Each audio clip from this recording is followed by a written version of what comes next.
It is August the 14th, and you know what that means. We got AEW Dynamite tonight, and want to talk about one of the matches on there. Roderick Strong, Orange Cassidy, and Kyle O'Reilly. And the reason I'm really interested in this match, because I think there's a lot in it that matters. First, this was announced at the last minute, and the winner of this three-way match will be the first entry or the first one to come out in the Casino Gauntlet match at All In. Casino Gauntlet, love it. They've had two of them. Will Ospreay's won both. And if you'll remember, over the years, AEW basically has tried to do their own type of Royal Rumble, because the Royal Rumble is iconic, and they've done different types of battle royals and stuff. You know, they had the Casino Battle Royal where they would have 20 people plus a Joker. They'd come out as card suits, but, you know, basically 5 at a time, sort of lackluster. And, you know, even with the Royal Rumble, I admit over the years, it's the biggest thing for me when I watch the Royal Rumble is the entry, you know, to see the entrance, and is there any surprises? You know, is there some new free agent? Is there something like when Cody showed up a few years ago? So it's those type of things, because the Royal Rumble, its match itself has gotten pretty bland to me. So AEW had to find their own identity, and this Casino Gauntlet, they've done it twice. I really like it because they tell you 21 people can come in, but instead of throwing over the top rope, it's pinfall or submission. So that adds a little different drama with a bunch of people. And they tell you random intervals. I like that. So, you know, I had this discussion with someone recently, you know, in the Royal Rumble, you know, whatever the time limit they say in between, but when you really time it, it's not always the same. So I like when they say random intervals. So somebody could be 30 seconds and the next person come, or it might be a whole minute, or it might be 90 seconds. And both of them, even though they say there's 21 that can be in it, it can end at any time.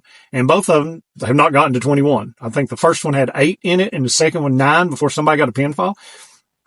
I really like that aspect because it's a lot of flying around, a lot of motion going on. Instead of just a lot of stalling, there's a lot of moving pieces, a lot of near falls. You know, different wrestlers are getting in, getting their stuff in.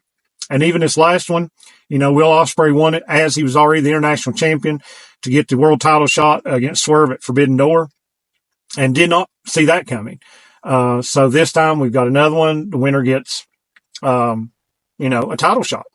So with that in play, you know, you got a couple different things coming up.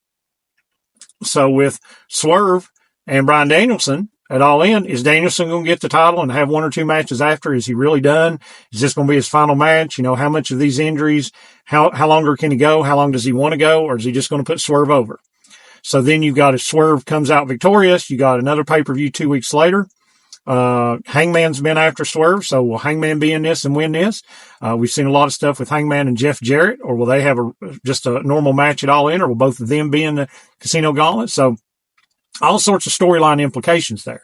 Also, Darby already secured a title shot, in the one, battle royal thing that he won, when they had both rings out after Blood and Guts for, the match at Arthur Ashe. So a lot of moving pieces there. So how does this factor into tonight's match? You know, with the Royal Rumble, unless it's just one of those historic years where they come out first or second and go the whole way through and end up in the final or actually win it. You know, most of the time you see the ones who are getting towards the end, the big names come out 20, 25 or 30. You're waiting to see who that last person is. It is a surprise. And, you know, they have an advantage. But with this one, with Cassidy, Kyle O'Reilly, and Roderick Strong, maybe it does pay good to get to be the first person out there because, you know, technically, and they've shown that they don't have to let everybody get in the match, that you could get a pinfall pretty quickly. And they may go with that because, you know, they set up the story last time. You know, after Ospreay won, Roderick Strong said, hey, I was supposed to be the next guy out there and I could have won this thing. So I want a match against Ospreay, you know. So it was a storyline driver. So this can have some storyline implications. Also, the dynamic between these three. You know, Orange Cassidy lost the international title to Roderick Strong. You know, Orange Cassidy has wrestled Kyle O'Reilly. Roderick Strong has wrestled Kyle O'Reilly. Roderick Strong has been trying to get Kyle O'Reilly to come back and be his friend and join the kingdom. And so all these playing pieces here. And Kyle O'Reilly keeps saying, nope, don't want to do it. And he tried to do it on his own, went on a losing streak there, but then he teamed up with Orange Cassidy and Mark Briscoe, the conglomeration, and they've had some success and wins. And, you know, and he's just bopping along in here. But what does this match do? Does this put some friction between him and Orange Cassidy? Because to me, if he is going to turn heel eventually and join Roddy Strong, right now would be the perfect time to plant the seeds. Because before, if he would have just joined him, he's just a heel now. But Orange Cassidy, whether you like him or not, he's one of the most beloved figures in AEW. So is Mark Briscoe. So if Kyle O'Reilly was to, turn the conglomeration upside down and turn on those two, then join Roddy Strong, that would definitely give him some heat. And he would need that if he was going to turn heel again. So I think this match is there to set up some of that. Also to play into that Casino Gauntlet on how all that'll play out at All In. And so a lot of different moving pieces, a lot of different parts, a lot of different storyline things. And I don't know who's going to win it. I really don't. Normally if it was just a regular TV trios match or a three-way match, I would just say probably Orange Cassidy. But with this one, it could be either one of them because, like I said, it can cause distension in the moving parts of this story that's already been going. So I'm really glad they booked this. I'm looking forward to this match, looking forward to the Casino Gauntlet because I really love that concept. And so let me know in the comments what you think, who you think is going to win tonight. What do you think about the Casino Gauntlet? Do you like the concept or do you think, I just would rather see the Royal Rumble, that type. So let me know. Until next time, don't make mistakes.